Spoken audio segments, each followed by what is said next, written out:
श्री माता जी। इस वीडियो में हम इंट्रोडक्शन टू म्यूजिक और अलंकार सीखने वाले हैं। बिल्कुल बेसिक से हम आपको बताएंगे स्वर, सप्तक, स्वरों के प्रकार, अलंकार, आरोह अवरोह। तो आइए शुरू करते हैं। सबसे पहले ज़रूरी बात है, हारमोनियम बजाने के लिए क्या ज़रूरी है। तो संगीत को ईश्वर की देन माना जाता है और हम अगर मेहनत करें तो कोई भी कार्य सफल हो सकता है। ठीक यही बात यहाँ पर भी लागू होती है, क्योंकि आप हारमोनियम या संगीत एक दिन, एक घंटे या एक दिन में नहीं सीख सकते। मान लीजिए तो आप एक पूरे साल में भी नहीं सीख सकते अगर आप अभ्यास नहीं करेंगे, अगर आप मेहनत नहीं करेंगे। इसके लिए आपको मेहनत करनी होगी। हारमोनियम सीखना तो बहुत आसान है, किंतु बजाना थोड़ा सा मुश्किल। आपने बहुत लोगों को देखा होगा हारमोनियम बजाते हुए। जब और लोग बजा सकते हैं तो आप क्यों नहीं बजा सकते। तो अगर हम देखें हारमोनियम बजाना, जो जैसे हमको सीखना है, तो शुरुआत में क्या हम कर सकते हैं, अपनी तरफ से क्या हम प्रयत्न कर सकते हैं। तो हारमोनियम सीखने के दो मुख्य तरीके होते हैं। पहला, अभ्यास करके एक एक स्वर को साध करके, और दूसरा कि आपके पास किसी गाने की, किसी भजन की, आरती की स्वर लिपि है, नोटेशन है, उसको देख करके उसकी मदद से फिर आप हारमोनियम सीख रहे हैं। तो कहने का तात्पर्य है कि यदि आप अभ्यास करके आवाज और लय को साध कर हारमोनियम बजाना सीखेंगे तो आप किसी भी गाने को बजा सकते हैं। जबकि आप मेहनत नहीं करेंगे तो आप किसी भी गाने को हारमोनियम पर नहीं बजा पाएंगे। आप उसी गाने को बजा पाएंगे जिसका नोटेशन आपको याद होगा या आपके सामने लिखा हुआ होगा। तो अभी बिल्कुल शुरुआत से सबसे पहले देखते हैं क्या होता है हारमोनियम। होता क्या है, इतने सारे केस हमारे सामने होती हैं, उसमें क्या क्या होता है। तो सबसे पहले आता है सप्तक। अब सप्तक क्या होते हैं। एक सप्तक में सा से लेकर ने तक एक निश्चित क्रम में तीव्रता के अनुसार, स्वरों की तीव्रता के अनुसार स्वरों को लगाया जाता है। इसी क्रम में अगर सा से नीचे एक हम सुर लगाएं, सा से नीचे, या फिर नी से ऊपर कोई सुर लगाएं, जैसे सारे गामा पाधा नी, उसके बाद सा, नी के बाद सा, तो ऐसा करने पर क्या होगा। ऐसा करने पर आपका सुर एक सप्तक से दूसरे सप्तक में चला जाता है। अभी स्वरों की तीव्रता, जैसे हमने आपको बताया, एक सप्तक में सा से लेकर नी तक एक निश्चित क्रम में स्वरों की तीव्रता के अनुसार स्वरों को रखा जाता है। इसका मतलब जैसे सा है, उससे फिर थोड़ा सा तीव्र, उससे थोड़ा सा ऊंचा जो स्वर है फिर वो है कोमल रे, फिर शुद्ध रे, इस तरीके से करके उससे ऊंचा वो स्वर, उनको एक ऑर्डर में रखा जाता है, एक क्रम में रखा जाता है, सा से लेकर नी तक सभी स्वरों को। अभी तीन प्रकार के सप्तक होते हैं। पहला होता है मंद्र सप्तक, दूसरा होता है मध्य सप्तक, और तीसरा होता है तार सप्तक।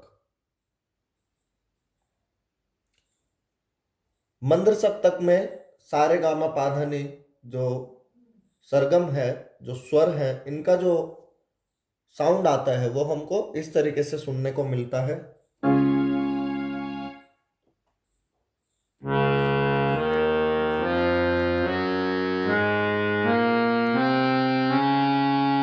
ये था मंद्र सप्तक। अब इसके बाद मध्य सप्तक।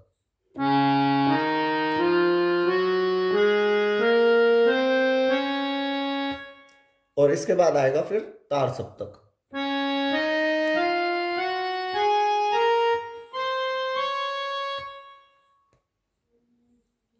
तो ये तीन सप्तक होते हैं। हम ज्यादातर जब भी कोई भजन या गाना जब हम गाते हैं तो हम मध्य सप्तक में उसको गाते हैं।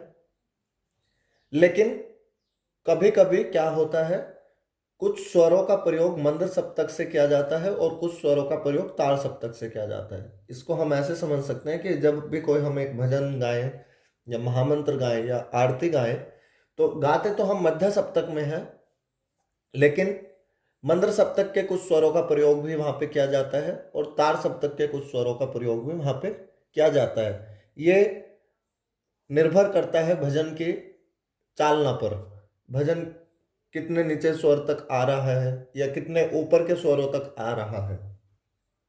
अभी नेक्स्ट जो हमारा पॉइंट है वो है हारमोनियम में कितने प्रकार के स्वर होते हैं। अभी तक हम जानते हैं सा रे गा मा पा धा ने, 7 स्वर हम जनरली सुनते आए हैं। लेकिन कितने प्रकार के स्वर होते हैं, क्या इन 7 स्वरों से अलग भी और कुछ स्वर होते हैं, इसके बारे में विस्तृत जानकारी अब हम आपको देंगे।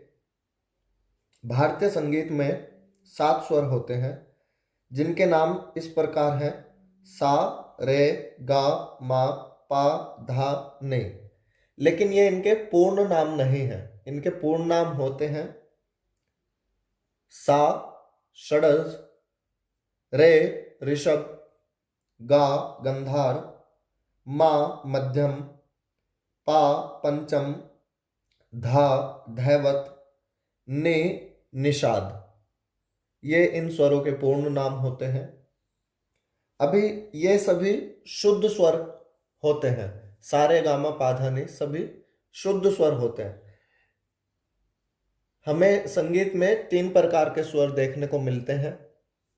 सबसे पहले आते हैं शुद्ध स्वर, उसके बाद आते हैं कोमल स्वर और उसके बाद आते हैं तीव्र स्वर। 3 प्रकार के ये स्वर हमको संगीत में देखने को मिलेंगे। तो सारे गामा पाधा नि ये सभी स्वर शुद्ध कहे जाते हैं। अब इन 7 स्वरों में से 4 स्वर ऐसे हैं जो इन शुद्ध स्वरों की तीव्रता से थोड़ी कम तीव्रता वाले होते हैं, जिनको हम कोमल स्वर कहते हैं। जैसे उदाहरण के लिए शुद्ध रे है, उससे एक कम तीव्रता वाला जो उसका ही एक दूसरा स्वरूप होगा वो होगा कोमल रे, यानी कि उससे थोड़ी सी कम तीव्रता वाला स्वर। इसको हम इस तरीके से समझ सकते हैं कि शुद्ध स्वर से कम तीव्रता वाला जो स्वर होगा वो कोमल उसका स्वरूप हो जाता है। ठीक इसी प्रकार से तीसरे प्रकार का जो हमारा तीव्र स्वर होता है वो शुद्ध स्वर से तीव्रता के अनुसार थोड़ा ज्यादा होता है। तो सबसे पहले मैं आपको कोमल स्वर का परिचय देता हूं। 4 हमारे संगीत में कोमल स्वर हैं, कोमल रे, कोमल गा, कोमल धा और कोमल नी। अब तीसरे प्रकार का जो हमारा स्वर होता है तीव्र स्वर, ये केवल एक अकेला ऐसा स्वर है जो तीव्र स्वर होता है, जिसकी अपनी निर्धारित तीव्रता शुद्ध स्वर से ज्यादा होती है। ये होता है तीव्र मा, यानी कि ये शुद्ध मा से थोड़ा सा तीव्र होता है, थोड़ी सी इसकी जो तीव्रता है वो थोड़ा सा इसका ज्यादा होता है, तो ये तीव्र मा इसका ही दूसरा स्वरूप हो जाता है। और केवल 2 ऐसे स्वर हैं सा और पा जो शुद्ध स्वरूप में हमको मिलते हैं। उनका ना कोई कोमल स्वरूप होता है और ना कोई उनका तीव्र स्वरूप होता है, इसलिए उनको अचल स्वर बोलते हैं। अभी ये आप एक टेबल देख रहे हैं, इसमें तीनों प्रकार के स्वर हैं, शुद्ध स्वर, कोमल स्वर और तीव्र स्वर। और इस सारे गामा पाधा नि यहाँ पे हमें दिख रहा है। ये सा के सामने कोमल स्वरूप क्रॉस लगा हुआ है, तीव्र स्वरूप क्रॉस लगा हुआ है। इससे हम इजीली समझ सकते हैं कि कौन से स्वर कोमल होते हैं, कौन से तीव्र होते हैं। उसके बाद रे शुद्ध, तो हमें जैसे हमने आपको बताया सारे गामा पाधा नि सभी शुद्ध स्वर होते हैं, लेकिन रे का एक कोमल स्वर भी होता है, लेकिन कोई तीव्र स्वर नहीं होता, इसलिए तीव्र के नीचे क्रॉस है, कोमल के नीचे टिक मार्क है। उसके बाद गा कोमल भी होता है, शुद्ध भी होता है। उसके बाद माँ, माँ हमको शुद्ध स्वर देखने को मिलता है और इसका कोई कोमल स्वरूप नहीं होता, इसलिए यहाँ पे क्रॉस लगा हुआ है। और इसका तीव्र स्वरूप हमको देखने को मिलता है, तीव्र माँ, इसलिए यहाँ पे टिक लगा हुआ है। उसके बाद आता है पा, ये भी अचल स्वर है, केवल शुद्ध स्वरूप हमको इसका देखने को मिलेगा। उसके बाद आता है धा, ये शुद्ध स्वर भी होता है और कोमल स्वर भी होता है। उसके बाद नी, ये शुद्ध स्वर भी होता है और कोमल स्वर भी होता है। तो अभी तक हम देखें, इस तरीके से स्वर हमको संगीत में देखने को मिलते हैं। कोई भी इंस्ट्रूमेंट हो सकता है, हारमोनियम, सितार, संतूर, फ्लूट, कुछ भी, सब में ये ही स्वर आपको देखने को मिलते हैं। तो अभी तक हमारे सामने 7 शुद्ध स्वर, उनसे अलग फिर 4 कोमल स्वर रे, गा, धा, नी और एक तीव्र स्वर मा, ये हमको देखने को मिलते हैं। अब इन सभी स्वरों को इनकी तीव्रता के अनुसार रखा जाता है।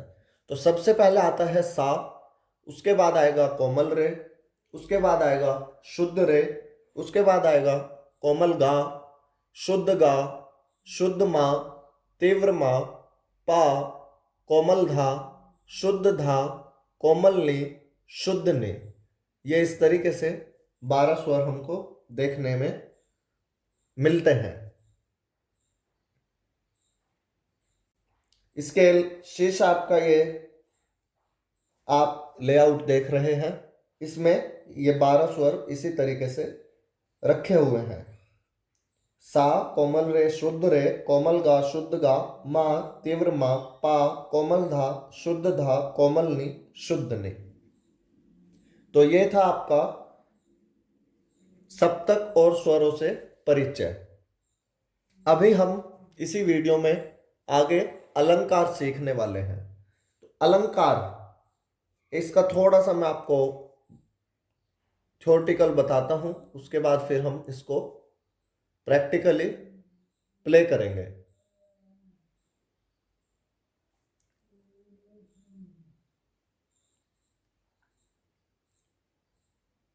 तो अलंकार क्या होते हैं? संगीत रत्नाकर के अनुसार नियमित वर्ण समूह को अलंकार कहते हैं। सरल शब्दों में स्वरों के नियमानुसार चलन को अलंकार कहते हैं। अलंकारों को बहुत से लोग पलटा भी कहते हैं, इसका दूसरा नाम होता है पलटा। अलंकार संगीत के अभ्यास का प्रथम चरण होते हैं, यानी कि ये सबसे ज़रूरी और हमारा first step to learn music. संगीत को सीखने के लिए प्रथम चरण अलंकार होते हैं। शास्त्रीय गायन तथा वादन के क्षेत्र में विद्यार्थियों को सर्वप्रथम अलंकारों का अभ्यास करवाया जाता है। वाद्य के विद्यार्थियों को अलंकार के अभ्यास से वाद्य पर विभिन्न प्रकार से उंगलियां घुमाने की योग्यता हासिल होती है। वहीं गायन क्षेत्र से जुड़े लोगों को इसके नियमित अभ्यास से कंठ खुलने में विशेष सहायता मिलती है। कोई भी वाद्य हो सकता है, वो हारमोनियम, सितार, संतूर, फ्लूट, वीणा, कुछ भी इंस्ट्रूमेंट हो सकता है, कोई भी इंस्ट्रूमेंट हो सकता है। अलंकार का जब हम अभ्यास करते हैं, अपने फिंगर्स हम जब इंस्ट्रूमेंट्स पर चलाते हैं तो हमें एक योग्यता हासिल होती है, एक हाथ में एक फ्लो आता है और हम अच्छे से फिर सरगम बजा पाते हैं। तो वो अलंकार के अभ्यास से ही हमको ये विद्या मिलती है। दूसरा, गाने के लिए जब हम गायकी सीख रहे हैं, गाना सीख रहे हैं, तो हमारा कंठ खुलता है। अलंकार में एक एक स्वर पर अभ्यास करने से हमारा जो गला है वो खुलता है। सरगम को मुंह से उच्चारित करते हुए हारमोनियम पर अभ्यास करने का लाभ यह है कि इससे आपका गला खुलेगा और कंठ में लचक और सुरीलापन आएगा। गायन के लिए गले में माधुर्य बहुत जरूरी है। यह माधुर्य सरगम के बार बार विभिन्न मुद्राओं में उच्चारण करके आप सहज ही प्राप्त कर सकते हैं। अलग अलग अलंकारों को, अलग अलग सरगम को बार बार जब आप अभ्यास करेंगे तो ये माधुर्य आपको आ जाएगा। साथ ही हारमोनियम पर चलने वाली आपकी निरंतर उंगलियों का स्वरों से अच्छी तरह परिचय हो जाएगा। यानी कि आपको पता रहेगा कि ये वाली अब हमारी जो फिंगर है ये अब इस वाली की के ऊपर है, माँ के ऊपर है, पा के ऊपर है, धा के ऊपर है। इस तरीके से आपको हारमोनियम की तरफ देखकर नहीं बजाना होगा, है ना। मान लीजिए आप सामने देख रहे हैं तब भी आप इसको इजीली आपके फिंगर वहीं उसी स्वर पे जाएगी जो आप बजाना चाहते हैं। आप हारमोनियम से जो भी स्वर निकालना चाहेंगे आपकी उंगली या अंगूठा स्वतः ही उस स्वर पर पड़ने लगेगा।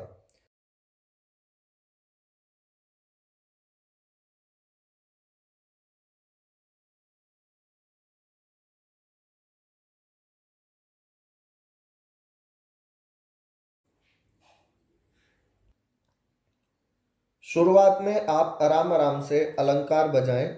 जब आपकी उंगलियां हारमोनियम पर चलने लगे तब आप ज़्यादा से ज़्यादा जितनी तेज गति से अलंकार बजा सकते हैं उतनी तेज गति से अलंकार का अभ्यास करें। अभी हम देखते हैं कि अलंकार बनते कैसे हैं। तो जैसा हमने आपको बताया स्वरों के बारे में, सभी स्वरों का हमने आपको बताया। तो एक बार हम हारमोनियम पर कीबोर्ड हमारे पास है, इस पर हम आपको एक बार सभी स्वर बजा करके बताते हैं, उनका जो साउंड है वो एक बार आपको सुनाते हैं। ये स्केल हम ले रहे हैं सी शार्प, इस वाले की को बोलते हैं। तो जिस की का जो नाम होता है, इस की का नाम है सी शार्प। इसको अब हमने सा मान लिया है। अब ये सा है तो एक बार जो 12 स्वर हमने आपको बताए थे उनका परिचय एक बार हम आपको देते हैं। सा, कोमल रे, शुद्ध रे, कोमल गा, शुद्ध गा, मा, ये शुद्ध मा है। इसके बाद तीव्र मा, पा, कोमल धा, शुद्ध धा, कोमल ने और शुद्ध ने। तो हमारे पास 12 स्वर यहाँ पर हमें इस तरीके से देखने को मिलेंगे, जो अभी आपने कुछ समय पहले एक चित्र में देखे थे। 1 2 3 4 5 6 7 8 9 10 11 12। अभी नी के बाद फिर से सा आ जाएगा। तो ये हम मध्य सप्तक में आपको बता रहे थे, ये मध्य सप्तक नी है, इसके बाद सा आ जाएगा तो ये तार सप्तक का सा है। इसके बाद फिर से वही क्रम स्वरों का शुरू हो जाएगा और ये मध्य सप्तक का सा है। इससे पहले जितने भी स्वर हैं वो उसी क्रम में है, जैसे ये शुद्ध नि, कोमल नि, शुद्ध धा, इसी तरीके से बाकी अन्य। सबसे पहले हम देखते हैं अलंकार बनते किस प्रकार से हैं। तो आरोह और अवरोह, अब इसको हम एक तरीके से देखते हैं। एक अलंकार में जैसा कि हमने आपको बताया,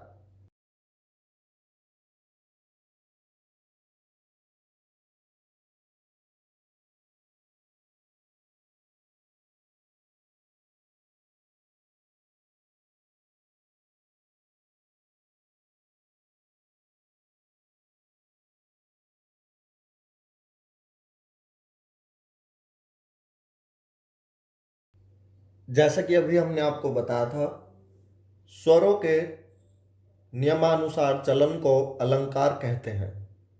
तो एक अलंकार में आरोह व अवरोह दोनों को मिलाकर के एक अलंकार बनाया जाता है। अब सबसे पहले हम देखते हैं आरोह क्या होता है और अवरोह क्या होता है।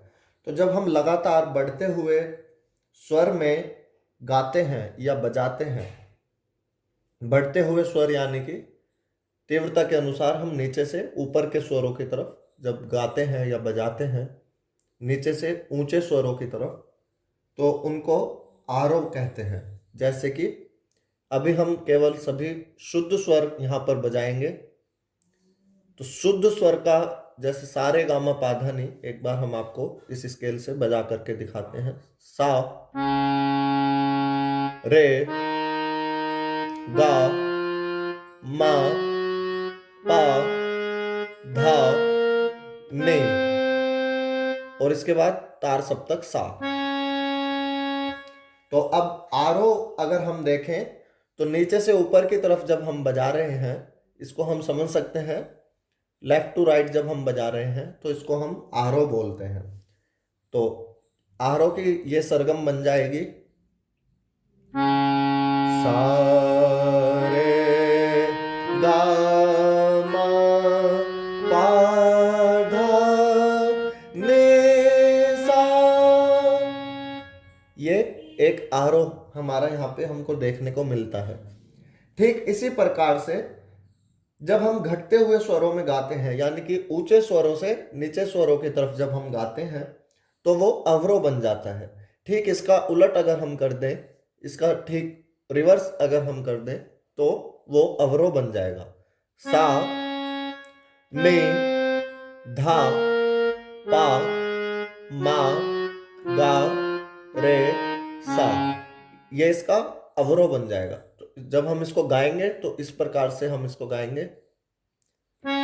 सा, नी, धा, पा, मा, गा, रे, सा। अब अलंकार में बहुत सी कड़ियां जुड़ी हुई होती हैं। अलंकारों की रचना में प्रत्येक अलंकार के मध्य सप्तक के सा से, इस वाले सा से, तार सप्तक के सा तक, इस वाले सा से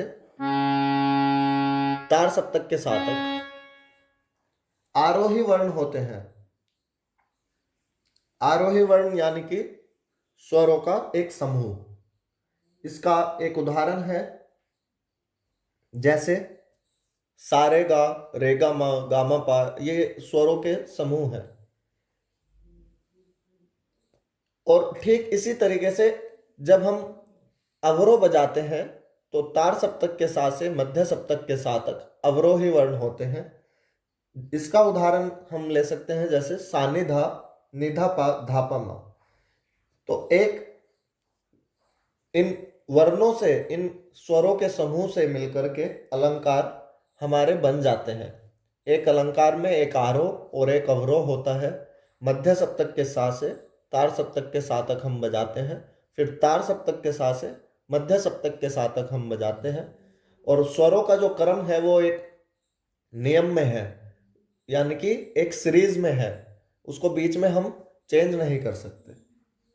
तो अभी कुछ मूल अलंकार हम आपको बताएंगे, उनका अभ्यास अब हम करेंगे। फर्स्ट अलंकार सा रे गा मा पा धा नी सा, सा नी धा पा मा गा रे सा। सेकंड अलंकार सा रे गा, गा मा, मा पा, पा धा, धा नी, नी सा, सा नी धा, धा पा, पा मा, मा गा, गा रे सा। थर्ड अलंकार सा रे गा मा पा धा ने सा, सा ने धा पा मा गा रे सा। फोर्थ अलंकार सारे सारे गा रे गा रे गा मा गा मा गा मा पा पा धा धा धा ने सा ने धा पा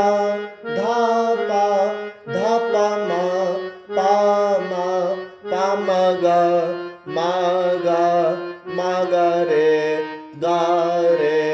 गा रे सा। फिफ्थ अलंकार, सा रे गा मा रे गा मा पा धा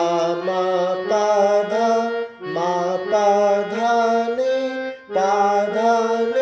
सा ने धा